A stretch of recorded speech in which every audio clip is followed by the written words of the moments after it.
at a later date. And if you have any questions during the webinar, if you could just post it in the Q&A. You've got myself, I'm Jessica Radek, I'm the ITC at Field, trying to answer questions along with Ms. Suzanne Galuzzi, and she's our technologist at Field. So we'll do our best to answer questions. We might respond directly in the Q&A, or we might pause the video at some points to address questions. And of course, we have time at the end to answer questions as well. All right, and it looks like our participants list has stopped growing, so that's a good thing. And if you have your students nearby, feel free to have them watch this presentation as well, as it may be helpful to them also.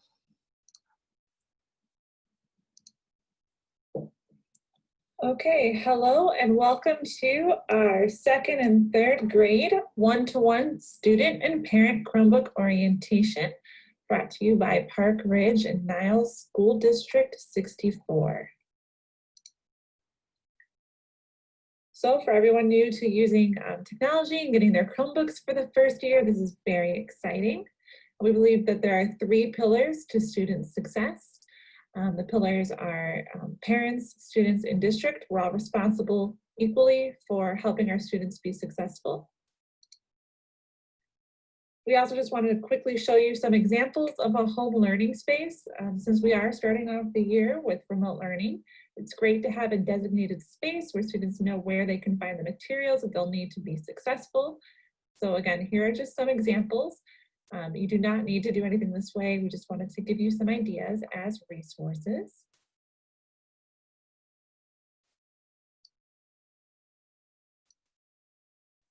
Student expectations for their Chromebook. You should use your device in a responsible and ethical manner. Follow the D64 one-to-one digital learning program handbook, which is linked on the presentation. Obey school rules and acceptable use in our policy. Care for the devices and bring to school daily or have them ready for remote learning at home. Again, they should be fully charged at the start of the day, or you should make sure that the students have their desk set up somewhere, their learning space set up somewhere at home where they can have their Chromebook plugged in. The family expectations for helping their students be successful with the Chromebook are to talk about values and standards that your student should follow. Monitor your student's internet activity and instruct your student on proper digital citizenship, and help your student maintain the Chromebook as a one-to-one learning tool in the pursuit of academic success. Family tips and ideas. Have a family planning meeting regarding the Chromebook. Have a designated place at home to keep devices for charging and off time, and communicate with child's teacher about what the Chromebook might be used for. So again, I know that things look a little bit different as we're remote learning, but regardless, there should always be a spot for students to know that they are plugging in the device at the end of the school day where it could be charged. It's up to you to have separate rules at home for non-school hours and what the device could be used for, and setting up your expectations for that. As far as district expectations, we will provide a device for students to use. At school, we will provide internet access for students to use.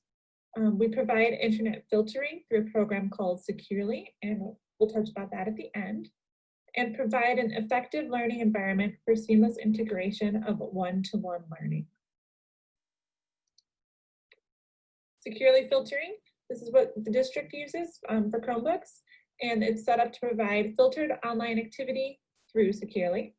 While these measures are not foolproof, internet filters layer in safety for students as well as monitoring online activity. And at the end of the slideshow presentation, we'll show you how to access Securely as a parent for home. Caring for your Chromebook. So students should be gentle with their Chromebooks. Keep it clean, no food or drink near the device. Always transport your Chromebook in the provided case with straps and accessories. You should have a name tag on the case for easy identification, and no stickers or personal decorations should be on the devices. Helpful tip, use a microfiber cloth to help keep the Chromebook clean. These Chromebooks are touch screens, so you may need a cloth to clean that on a fairly regular basis. Printing. If your home printer has a USB cable, you should be able to connect it to the Chromebook for printing. If needed, use a home device like a desktop or laptop, and you can always log into the student's Google user account to access drive files and print. The majority of the work that students do and complete would be saved either in their Drive, on their Schoology account, or on their Seesaw account. So they'd be able to log into any home device that you have and pull up their files if there was a need to print them. You can also open the presentation, and there's a click here link to see if your printer is compatible with wireless printing from the Chromebook. Not all printers are. Loaners. So loaner Chromebooks are available in each building for students that do not have their device that day. However, loaners are limited and students may get a consequence after an excessive amount of loaner checkouts. So obviously, if we're back in school, if it's hybrid or full, we'd have a procedure where the classroom teacher would send a student to the library and they can check out a loaner for the day. If something happens to your Chromebook at home and for some reason it is not working, you would fill out a form through the parent portal to be able to reach a technologist. And we will have a handful of loaners available if for some reason something breaks on your Chromebook device. So this would be during remote learning used less for forgetting the Chromebook and more for if your Chromebook breaks. That being said, we are trying to offer some basic troubleshooting skills.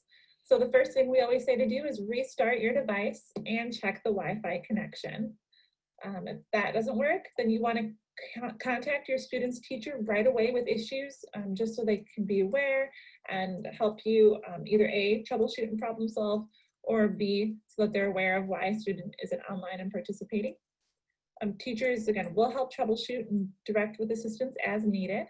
And if you still need help, there's that parent portal where you can complete the technology support ticket and your building technologist will reach out to you to help you troubleshoot. Maintenance and repairs. We like to stress this now that students have their own devices, there are some responsibilities. The Chromebooks have been purchased by the district and carry a standard 1-year warranty, plus an additional 3-year coverage term. The district's 64 technology department will manage the facilitation of all warranty repairs, but warranty repairs do not include physical damage. So the physical damage charges, the chart is here on the right, oops, sorry. A level 1 charge is $20, level 2 is $50, level 3 is $70, and then there's also a full replacement charge. And if it came to that, that's where your building technologist would send home a form making you aware of any charges incurred. A helpful note is all of the Chromebooks do come with a stylus on the bottom. Those are expensive. They work great with the Chromebooks, but it's up to you if you want to come up with a system for your child while they use the stylus, and or if you just want to hold on to it and use a different stylus during the school year, and then you would have the stylus, you'd be able to put it back into the Chromebook at the end of the year for the check so that you don't have to worry about the cost of that replacement. All right, signing into the Chromebook. So at device pickup, you should have received a handout that states your student's username and password. If you did not attend device pickup, you can find your student's login information on the PowerSchool Parent Portal. Again, the URL for that is right there. And your handout sheet looked a little bit something like this. It tells you how to connect to the Wi-Fi, a little bit about printing, and on the top right, there may have been your student's sign-in information. If you want to sign on right away and you can't find that, and maybe you're struggling to log into the parent portal, it is the same one that you use to register your students. I can tell you quickly that the pattern is like this. So if you're second grade, it's going to be the student's graduation year, so 2027, graduation of 8th grade. The student's first letter of their first name, the entire last name, at studentsd64.org. And their password will be case sensitive. It'll be capital D64 and then their 900 number. And then if you're in third grade, it's 2026, first letter of the first name, whole last name at studentsd64.org. So if you're having trouble figuring out your username and password, those are the 3 ways that you can figure that out. So this form, the link, or that formula that I just shared with you. Seesaw will primarily be used by second grade for students to access classes, daily schedules, activities, and messages. So we're going to start with where second grade would start their days. To sign into Seesaw on a Chromebook, first you're going to click on the D64 Seesaw bookmark in the My School app. So this is a screenshot right there, folder. Or you can simply type in seesaw.me to get to Seesaw. Then you're going to click the sign in with Google button. Okay, so you will not type in an email address or a password. They will be signing on with Google. And then when they choose an account, make sure they pick their d64.org account to sign in. This is once they've signed into the Chromebooks. Navigating Seesaw. So the student's name and account and classes are all found in the top left-hand corner. The name of the class that they're currently in and viewing is right here on the right-hand side. Announcements from the teacher, including the daily schedule, will be in the inbox. Lesson activities and a to-do list will be found under activities. And a journal will be where your students' completed activities will appear. Navigating Seesaw. To get from one class to another, a student's going to click on their name on the top left, and there will be a drop-down menu with different class titles there. So that's how they'll have to switch between. So they'll switch from their homeroom to their specials classes. So again, to view the announcements in the daily schedules, they'll click on the inbox. This is what the activities page looks like. So you can see work that students have to in the to-do list. In progress will be if they've started and saved a draft to continue, or if a teacher is sent to work back and they want you to redo it, it would also show up in progress. And done is where work turned in by the student would appear. There is also a separate app called the Seesaw Family App that you can install on an iPad or on a phone. It's an application that can be downloaded directly onto personal devices, and your teacher will be able to let you know when and how to access the family application. It wouldn't be until September at the earliest if they were choosing to use it. We're just trying to keep things simple for everybody in the beginning. So that being said, I'd like to give you a quick walkthrough from the student point of view. So if I've signed in to a student, this is my sample student, Sneezy. This is what Sneezy's homeroom might look like. So I can see the work that I've already done in my journal, and it's waiting for teacher approval, which is fine. There's nothing to do there. If I wanted to see what my schedule was for the day, I would go to the inbox, and I can click on my schedule and look at it. And my teacher will probably have a link to the video call right there in the schedule. If I go to activities, see all the activities assigned. But if I'm under the to-do folder, if I click on the folder, and I know it's math time, I can just go to math and see if I have any math activities. Here, I don't have any math because I've done it already.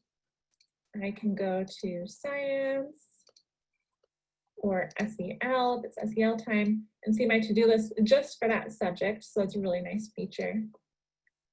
Okay.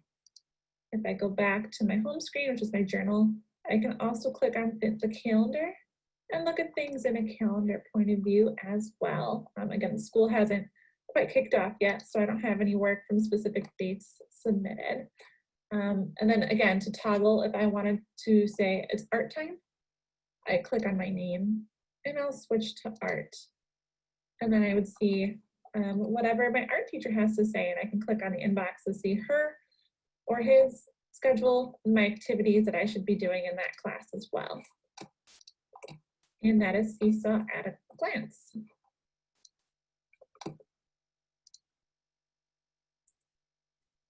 Next up, Schoology. Schoology will be used by 3rd grade students to access classes, daily schedules, assignments, and messages.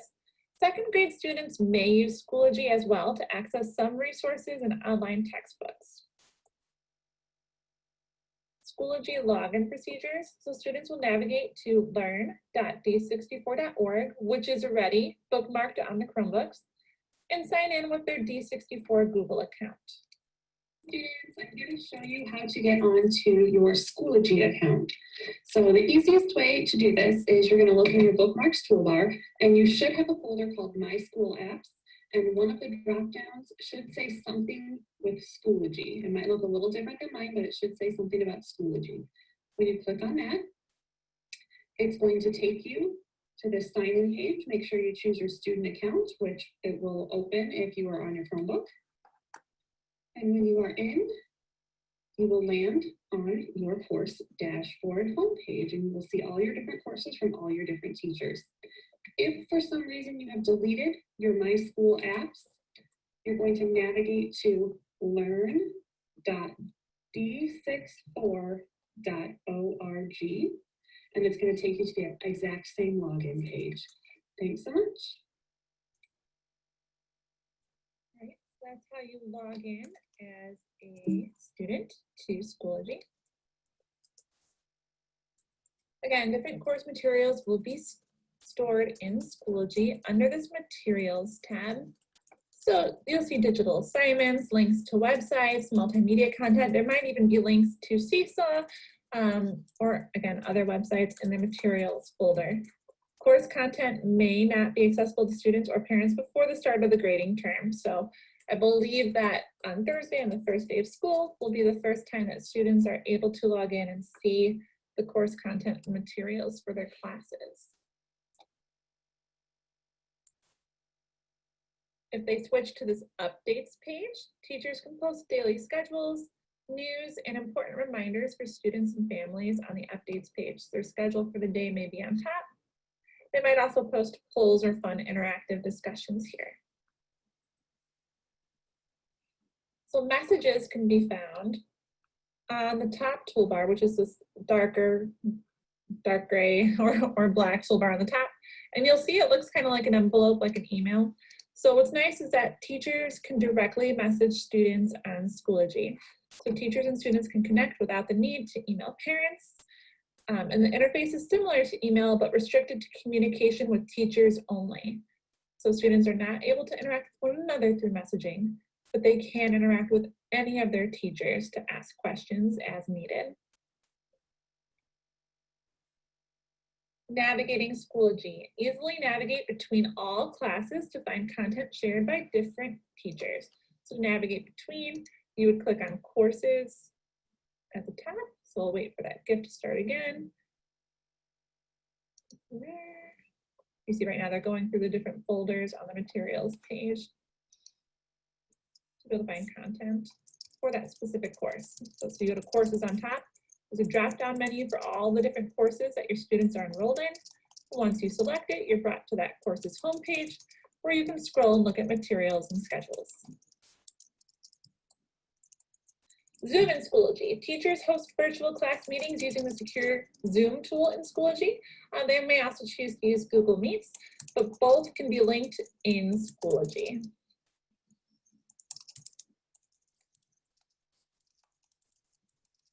Also on this top toolbar, you can find a calendar icon, and that will bring you to the Schoology Calendar. And there you can see upcoming events and assignments due by their due dates, shared by teachers. Schoology Parent Access. So you would actually go to Schoology.com for parent access and a parent account. To get the access code, you are going to access the PowerSchool Parent Portal and click on Remote Learning on the left-hand toolbar to get our district's access code that you would type in to activate your Schoology account. If you need directions for how to do that, you can open up this presentation and click on this link.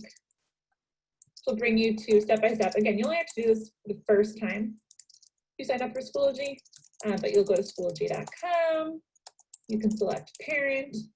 You'll have gotten the code from your PowerSchool ID. You'll enter your name, email address, and create a password. And once you log in, you'll be able to browse your child's activity by clicking the arrow to the right of your name and selecting your child's name from the drop-down menu. So it's really easy to sync multiple children. That's step 5. So you have the option of syncing up additional children with Schoology. To associate additional children, you'll click the drop-down facing arrow in the top right of your Schoology account, select Add Child, and enter the parent access code of your other children. Okay, step 2 is you can download the Schoology app. This is a choice. If you want to receive updates from your school and your child's teacher, you can also have the app installed on your phone so that alerts go directly there as well. Again, otherwise you can just sign into the Schoology website.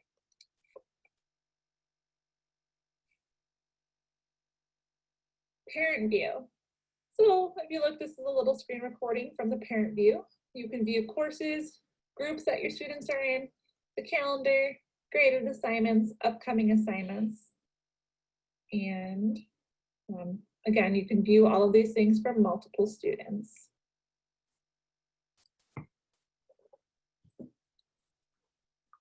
Parent messages. All D64 staff are already rostered. So if you wanted to reach out to a teacher, you can click on your messaging icon, which is again found on the top dark gray toolbar. It looks like a letter.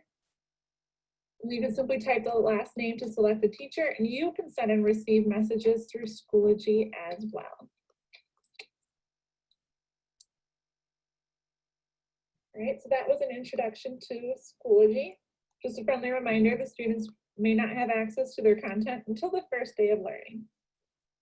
So again, I told you at the end, I would review what is Securely. So Securely works within accordance to the Child Internet Protection Act requirements to keep students safe from harmful adult content and other malicious websites. As a wide range of websites are blocked by the school and district through Securely. A list of these blocked sites is maintained in the Securely database, and activity and content are filtered accordingly. Securely constantly adds new websites to its database to ensure comprehensive coverage for your child and currently filters over 1 million websites. Securely filtering. The goal is to provide access to information and resources while blocking inappropriate sites for students. It also blocks inappropriate categories and records network misuse. So we'll be able to see if there's a pattern of behavior. General internet usage, search terms and blocked sites attempted is tracked through this filter. Cloud-based web filtering company for K-12 schools that seeks to enable kids to take the first steps into a digital world responsibly. That's what Securely is. And again, we deploy Securely on all of our Chromebook devices. Here's a little intro video for Securely. Hello, welcome to the Parent Portal by Securely. This is Mark, and I'm here to give you a quick walkthrough on how parents can keep track of their child's online activity on the Securely Parent Portal. You will get an email from Securely in your inbox. The email gives you a snapshot of the sites that your child has visited, items searched online, and videos watched. To get an in-depth view of online activity, the parent must click Go to My Portal. This will take the parent to Securely's Parent Portal registration page. Just a couple of boxes to check, and you're signed up for free.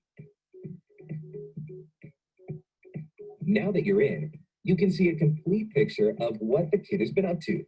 The entire list of sites visited, videos watched, stuff searched.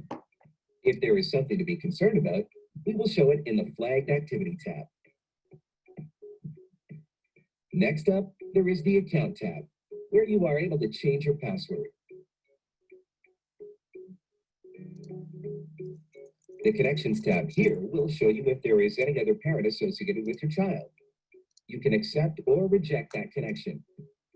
Once the connections are established, this tab will be empty. There will be no more connections to show. So, this was one way of accessing the Parent Portal. There are other ways to do it too. When you sign up, you receive a welcome email from Securely. The email will have your username and password. You can use these credentials to log into the parent portal from the Securely website. A simpler option is to just click Let's Go and sign in directly. You would arrive at your parent portal dashboard and see the child's data. Easy as that. Raising responsible digital citizens is just as important as raising socially responsible kids. Securely's parent portal allows the school and parents to share that responsibility by keeping them informed and engaged. Thank you for signing up for the parent portal by Securely. Have a nice day.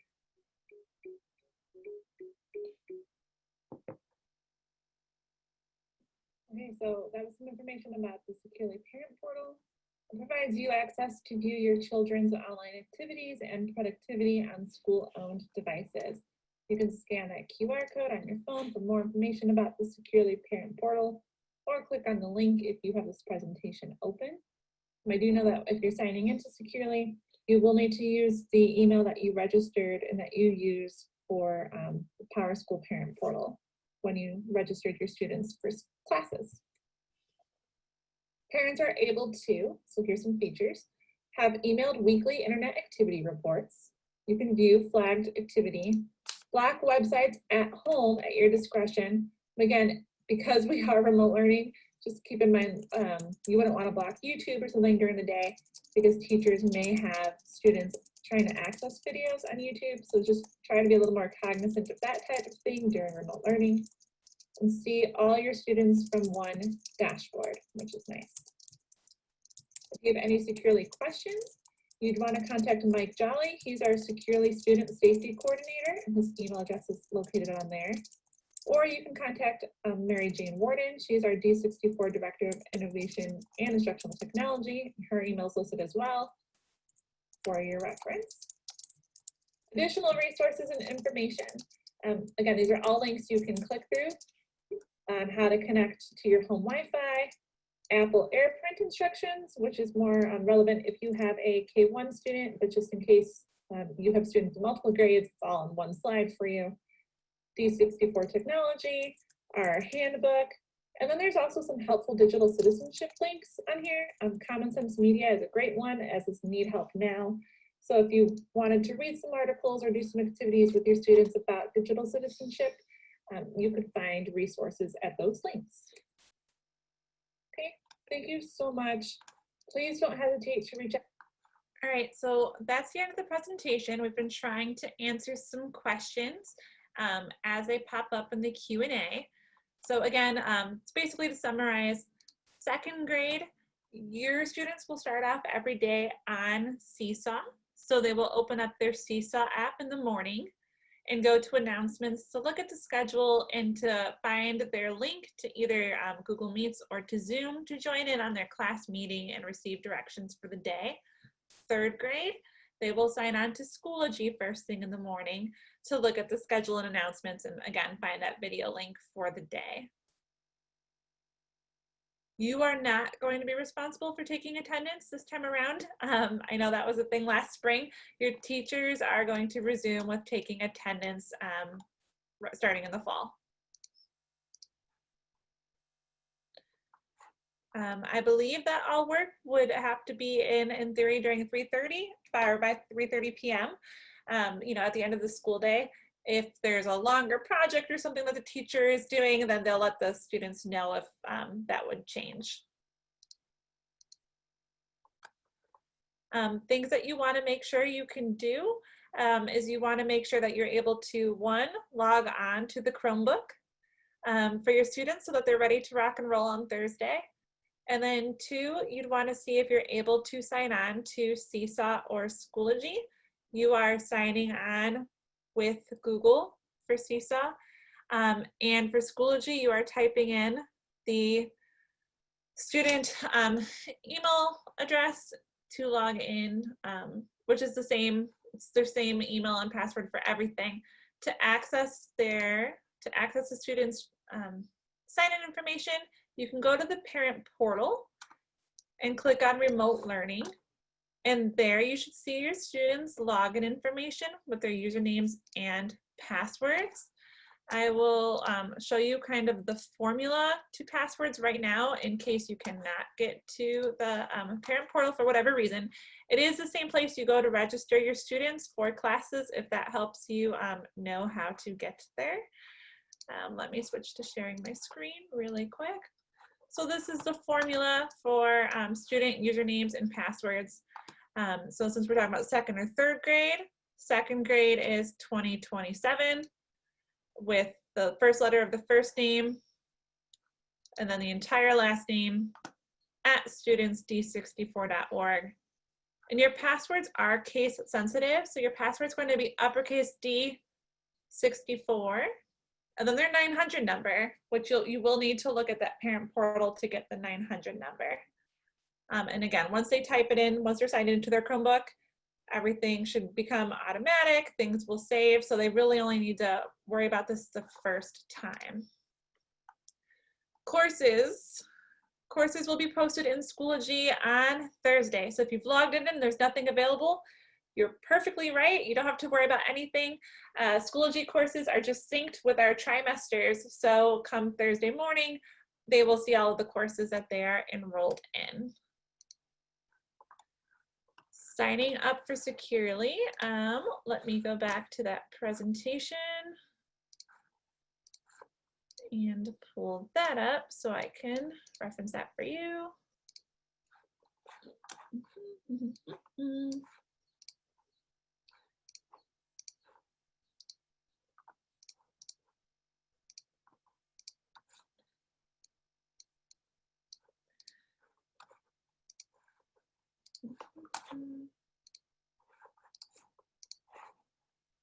All right, so for Securely, I would scan that QR code, but I'm pretty sure if you go to securely.com and you click, let's see if I can replicate this here, securely.com. Oh, I spelled that wrong. 1R, Securely.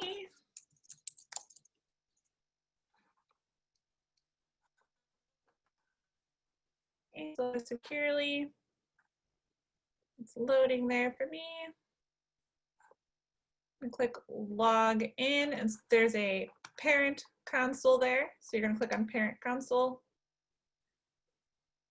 And your registered email should be what you signed up for the, again, the parent portal. If you cannot get your sign in or password, so I would type in the password that, or the email that you registered with for your students and click forgot password. It should send you an email. If that doesn't work for you, then I would email Mike Jolie. He's our Securely Student Safety Coordinator. His email is michael@securely.com, and he should be able to kind of reset your account to get you to log in.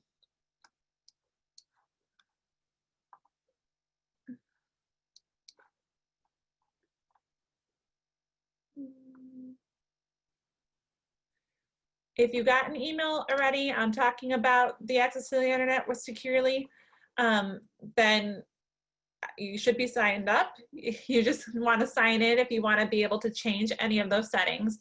So, I mean, I believe once they hit second or third grade, these emails come out automatically. They often go in our spams, which is why people don't always know about it until we tell them to look for Securely. So you'll want to keep that email if you want to log on and change any settings.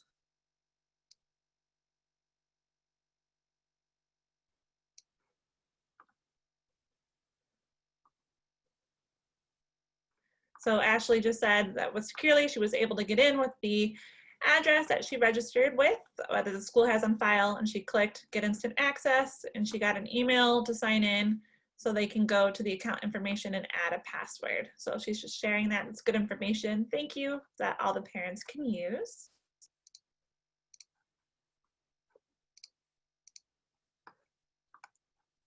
So the expectation for teacher-led instruction is 50% of the day will be live instruction for your student. It might look different for each student with different small group times. So people might have not the exact same schedule. Your student might be in like group A, for instance, versus group B, and group A might meet live for the first half of reading, and group B might join live for the second half of reading. Another day, your teacher might have a whole group activity where they join with everybody all at once, but it should be 50% live teacher-led instruction and 50% asynchronous. And again, the schedule for Seesaw will be posted in Seesaw under announcements for the students.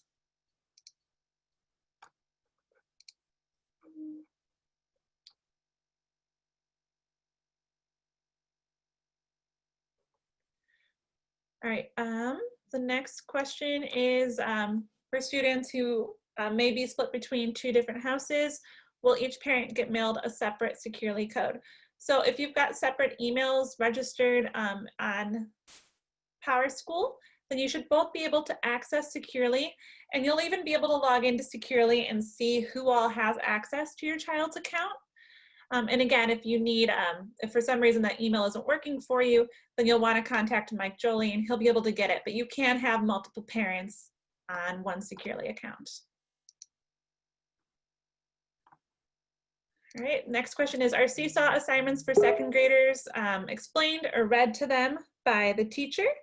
So teachers are very, very aware that not everybody is able to read yet fully, and different reading levels exist.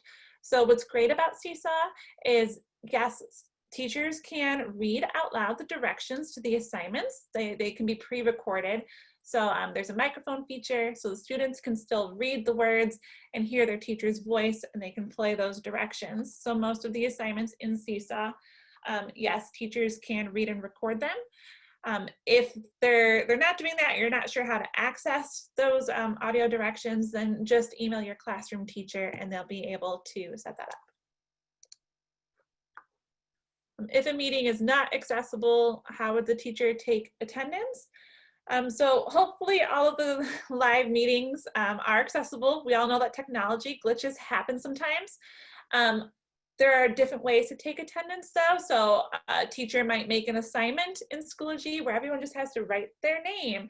So if they've submitted something, then they know that they're on. So teachers will have a backup plan on how to take attendance if for some reason a video service is down, as sometimes can be the case.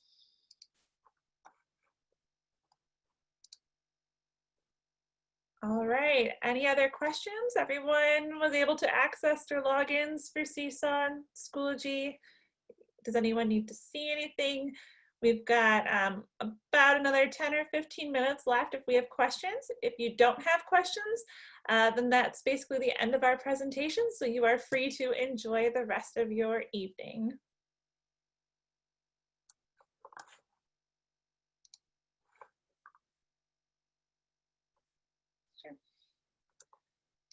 All right, I see no other questions. I'm given the extra long wait time. Oh, there we go. So, grandparents.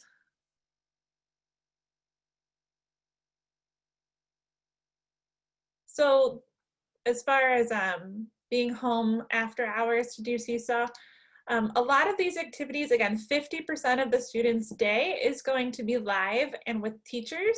So you really want to encourage them to join on Seesaw so that they can have that face-to-face interaction and that live instruction. If you wait till after 3:30, then students will be missing all of that instruction. And we're trying to make it this year so that it's much more independent and self-paced so that students can navigate that without somebody there necessarily to help them. So I believe, and somebody can jump on if I'm wrong, that they have to be on during the school day for attendance and live instruction. Classes should not require printing. What's nice is Seesaw now has had an update. So while we've been coming up with instruction so that it wouldn't require printing at home at all, if you would like to print out activities for your students, you can do that.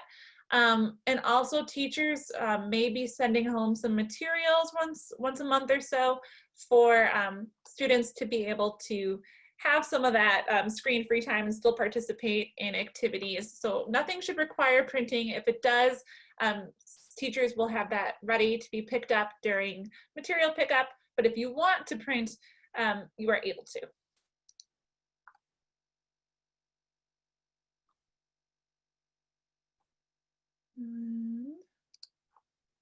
So if internet connection is lost at home, I would contact my student's teacher right away so that you guys can work something out together. Again, I think that'll depend on how much instruction time is lost and activities that need to be completed, but I would communicate that with my classroom teacher, and they should be able to help you with next steps for that.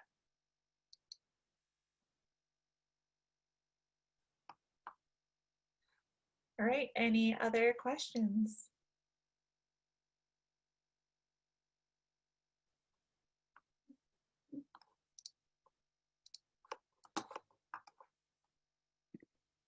All right, and it looks like some people have been typing in the chat instead of the Q&A by accident. So let me read through that really quick. So we've got one person asking if the internet is down, how do I communicate with a teacher? I assume that would mean calling the front office and they will transfer you to their phone. Good answer. All right, somebody said, is there a particular format for how emails are created? You can't log on because you don't know the email for login. So again, if you log into the parent portal on PowerSchool, you will see your student's email. That being said, the formula, I'll leave this page up there for a second, is the student's graduation year. So depending on if you have a second or third grade student, it's 2027 or 2026.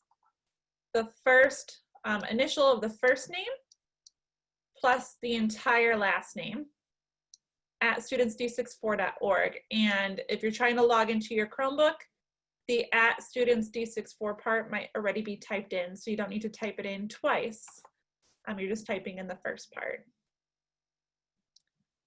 Ms. Galuzzi, they're asking, what would the full replacement charge be for a Chromebook? Yeah, I think I already answered that one. Basically, it depends on the repair history for the students and the device. So I can't really give you a specific amount for everyone. Gotcha. All right, if a child cannot find something, will they be able to share their screen with their teacher for them to help them find it?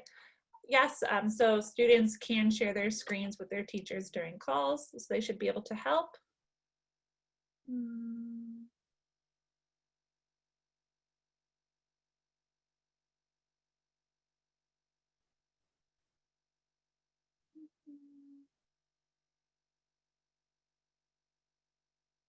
Oh, people were answering each other. That's great. I'm glad we have such a good community at Field, so thanks for helping each other answer. What's the price range for replacement for Chromebooks? I think the first time you have to replace a Chromebook, it's covered a little bit more by insurance, and it's somewhere, I think, from $50 to $100. Again, we'd have to look up that price sheet and the model that they have. And then if it happens a second time, they pay the full price without insurance, as they've already used the insurance once.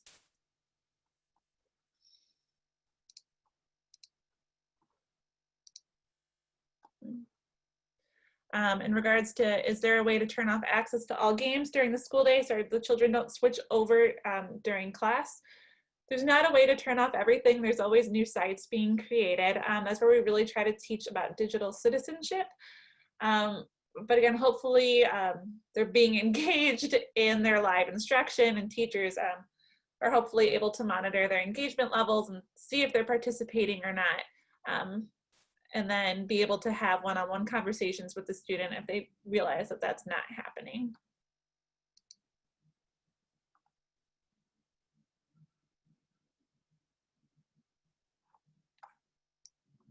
All right, we'll give you another minute or so to see if there's any other questions that pop up.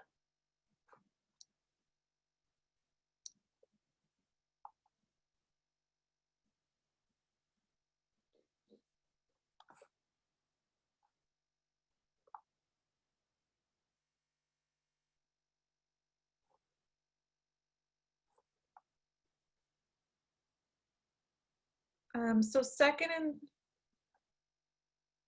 all right, I was gonna say, this is the second and third grade webinar where they have Chromebooks. As far as adding a security code to the iPads, I believe that yes, in the settings you can add it. I don't want to say that for sure since we have a new iPad management system. I know in the past we've been able to add a security code. Again though, so sometimes the iPads can go to sleep and they would need to enter that code to participate in discussions. So if it's a matter of having the iPad somewhere where they can access during the day, you might want no code. And at night, maybe I would just plug it in somewhere out of reach if you're worried about them using it during non-school hours.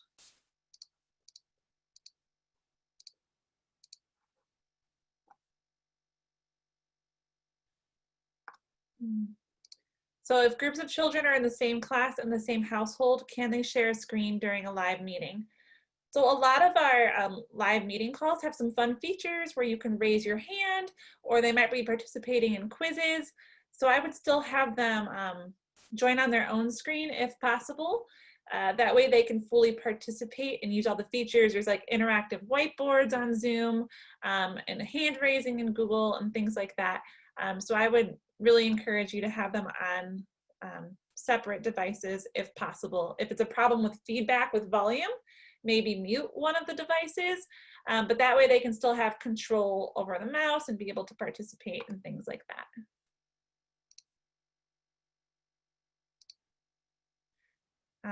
All right, so if it was grayed out when you tried to make a passcode, then that might have something to do with our new management system that we're trying to implement so that we're able to help manage the iPads over a longer distance. And that's brand new and we're still testing it out as of like this week and last week. So that feature might not be available just because we're trying to install features that will better help the students during remote learning. Yes, Schoology is the same login credentials and password as they use to log into the Chromebooks and to Seesaw.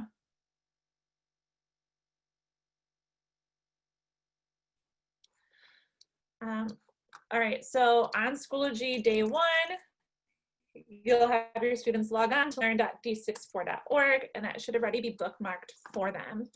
Once they log in, as you see, I've logged in with Google, so it doesn't ask me again. It'll stay up until I probably restart my computer or if I accidentally log off. And you'll see all of your courses listed, which will be great. And then if you go to your course, your teacher may have a schedule on top that looks something like this. It may look like a Bitmoji classroom. Again, the schedules might vary and look a little bit different, but your teacher will have somewhere up here, at least on day one, like a link for you to click or a direction saying you're going to click here for Zoom meetings. And then the student would go ahead and click on the Zoom meeting link and they would click join. This is a sample class, so it doesn't have a Zoom meeting set up, but that is what they would do. And again, on day one, I'm sure the teachers would have some sort of direction up on top for them to click on to know where to go right from the start. So yeah, the right course to choose would be, that's a good question. I know that students will have multiple courses and they'd want to go to, if you're third grade, they're going to click on their, it should say like AM attendance. So think of it as homeroom. So they're going to start in their AM attendance course and then directions will be listed there for them. Sure thing.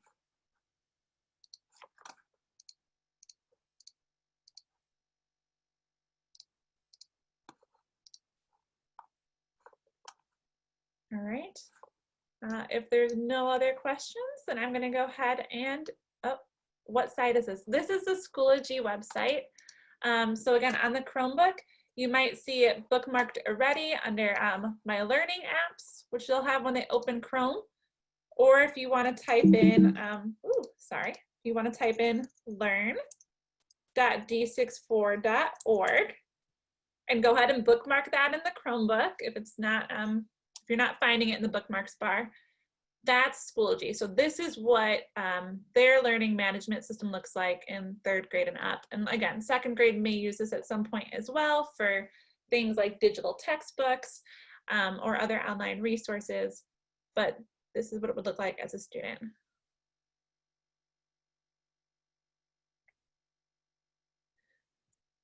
So in second grade, each classroom teacher will have their own procedure as to what to do if a student needs help. One of the benefits to Schoology is that they can click on this message button and be able to message their teacher directly without a parent needing to call. And they can, even if they cannot type or spell things, they can record their message with a microphone button. So the messages can go back and forth with just audio. It doesn't even need to be text. And if they're using Seesaw, then a teacher would have another thing implemented, another procedure implemented for how students can access them. It might be a Google Meet link that they can hop on and talk to their teachers. It might be a assignment or something that they need to respond to if they need help. And that is up to the classroom teacher to decide and to tell the students what to do.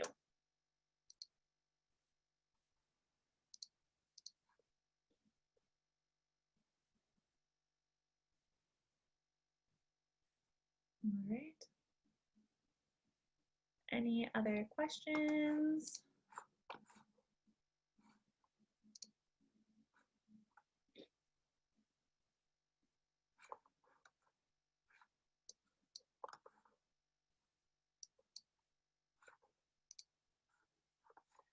All right, then I'm going to go ahead and end the call. Everyone have a great night.